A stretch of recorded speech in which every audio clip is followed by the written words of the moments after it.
Chapter 29. In the square outside a museum in Stuttgart, Germany, an unassuming man carrying a walking stick strode by a string quartet. The man meandered about a bit, taking in the evening, enjoying the night and the music. He surveyed the museum and walked around its perimeter, admiring its architecture and expressing interest in the evening's events. He eventually made his way around to the rear. Once he was sure no one was looking, he slipped inside through a back entrance.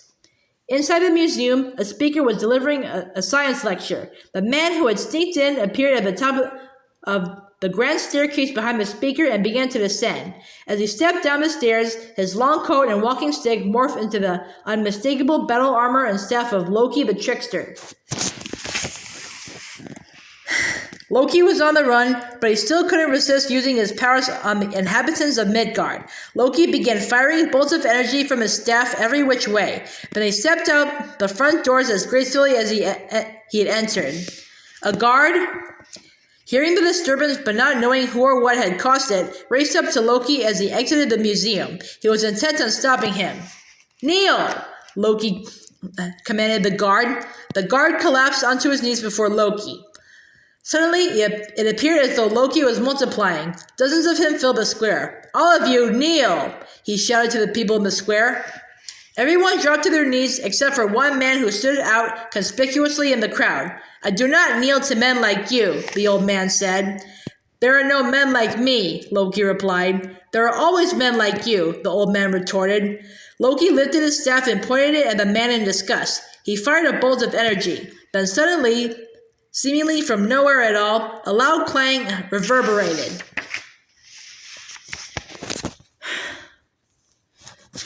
Something swooped by in a blur and ricocheted off on the energy stream, deflecting Loki's blast and keeping the old man from harm, then swiping Loki across the head as it swooped back toward its wielder. It was the shield of Captain America, and it had been a very long time since it had been used to fight the good fight. "Ah, the super soldier from the Great War," Loki said. "It wasn't that great," Captain America replied flatly. "Mine will be," Loki said evilly. Meanwhile, in the air above, Natasha was piloting the Quinjet. Her objective was to stun Loki with a blast, but the square was too crowded. She needed it to be cleared before she could get a clean shot. "I'll get this one," Cap said, facing down Loki. The two began to spar over the square, Loki dodging the captain's shield, Cap bouncing back every time Loki dealt him a blow. All the while, Natasha attempted to fix a target on Loki, but he darted around far too quickly to be locked down. Troublingly, Natasha's radio filled with static. No. It wasn't static, it was heavy metal music? Then she realized what was happening. "Hello, Tony," she said. Iron Man zoomed past the Quinjet and swooped down to the square, where he began to fire a repulsor blast at Loki. Loki persisted, but Tony trained his repulsor ray on Loki's staff and blasted it out of his hand. The staff skittered down the square. Still, Loki would not relent.